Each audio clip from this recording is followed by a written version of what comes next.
அஸ்ஸலாமு அலைக்கும். விளக்க உரை 204.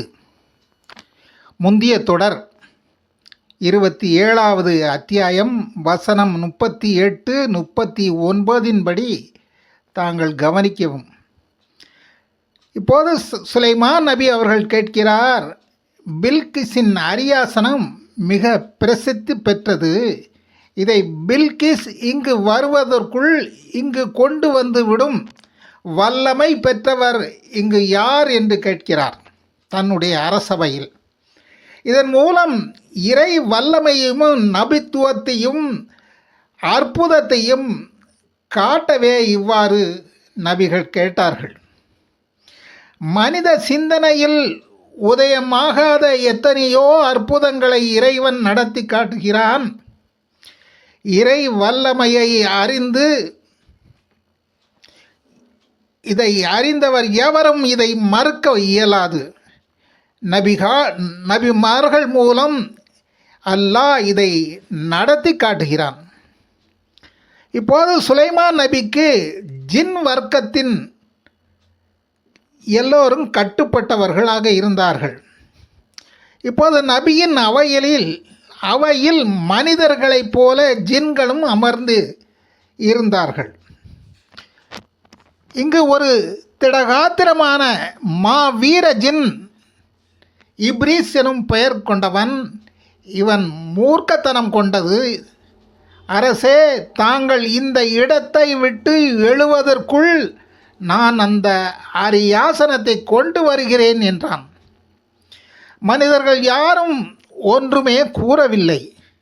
இது மனித சக்திக்கு அப்பாற்பட்ட செயல் என்பதால் ஏறத்தாழ 1500 மைல் தூரம் இருக்கும் சஃபா ஊராகும். அரசியின் மாளிகைக்குள் செல்வது மிகவும் கடினம்.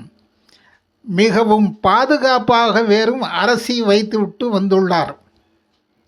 இப்போது ஜின் கூறியது, நான் தங்களுக்கு நம்பிக்கைக்கு உரியவனாவான். இதன் பெயர் கூஜன்.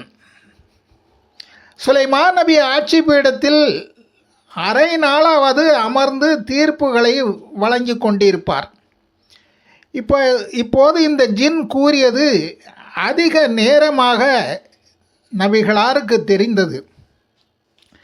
வசனம் 39, 40 படி நபி அவர்கள் இன்னும் இது விரைவாக நம்மிடம் வந்துவிட எண்ணினார். இப்போது அவரது அமைச்சரவையில் ஆசிப் பின் பர்கியாஷ் என்னும் ஒரு நபிகளாரின் உறவினர்.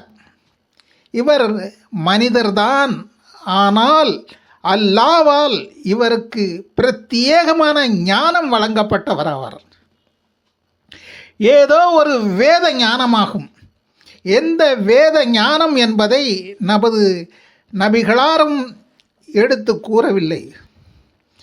இந்த அடியார் கூறுகிறார், அல்லாவின் அருளால் நான் அந்த சிம்மாசனத்தை கண் இமைக்கும் நேரத்தில் இங்கு கொண்டு வந்து விடுகிறேனே என்றார். அவர் கூறிய ஞான வார்த்தை அல் கிஸ்முல் அலம் என்னும் திருநாமமாகும். அதாவது யா ஹையு யா ஹையும் யா ஜல் ஜலாலி வல் இக்ராம் ஆகவும் இருக்கலாம் என்று கூறப்படுகிறது. இது அரபி மொழி. ஆனால் இதை அப்பெரியார் ஹெப்ரு மொழியில் கூறியிருக்கலாம் என்றும் விளக்கத்தில் கூறப்படுகிறது. இதை நாம் நம்பப்படுகிறோம். இது சாதாரணமாக எவர் எப்படி ஓதினால் அற்புதம் நிகழ்ந்துவிடும் என்பது அல்ல. இதை நாம் முதலில் அறிந்து கொள்ள வேண்டும்.